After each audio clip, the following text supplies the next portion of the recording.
Welcome back to another in our series of People, Places, and Things. Our text today comes from the Gospel of Matthew, chapter 12, verses 33 through 37. Every careless word. Either make the tree good and its fruit good, or make the tree bad and its fruit bad. For the tree is known by its fruit. You brood of vipers, how can you speak good when you are evil? For out of the abundance of the heart the mouth speaks.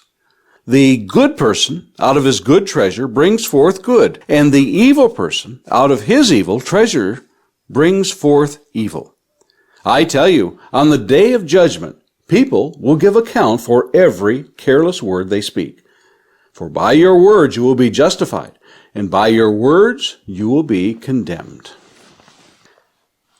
Jesus' words from the Gospel of Matthew give a sobering reminder of the fact that our entire life is a record to be reviewed.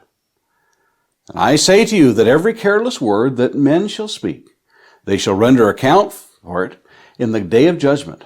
For by your words you shall be justified, and by your words you shall be condemned.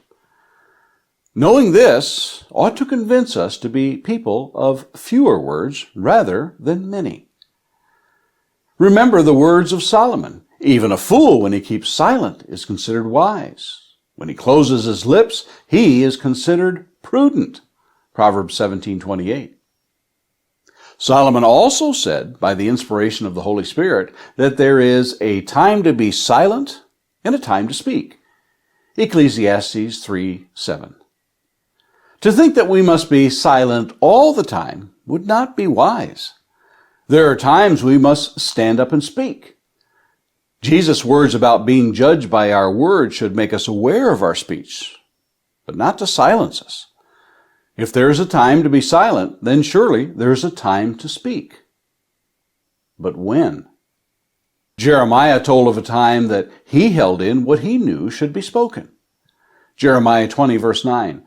But if I say, I will not remember him or speak any more in his name, then in my heart it becomes like a burning fire shut up in my bones. I am weary of holding it in, and I cannot endure it. Yes, being silent can be a trait of the wise when it comes to speaking foolishly. But being silent on issues of truth can be held against us as well. Parents who are silent when it comes to teaching their children morals are not considered wise. Citizens who remain silent when all around people are oppressed are not considered wise. Those who possess the gospel and do not speak it are not considered wise. The fruit of the righteous is a tree of life, and he who is wise wins souls. Solomon tells us in Proverbs 11:30. The fruit of our lips may be that which leads others to Christ. Don't be silent on this. And Lord willing, let's meet here again tomorrow and look at another of the people, places, and things of the Bible.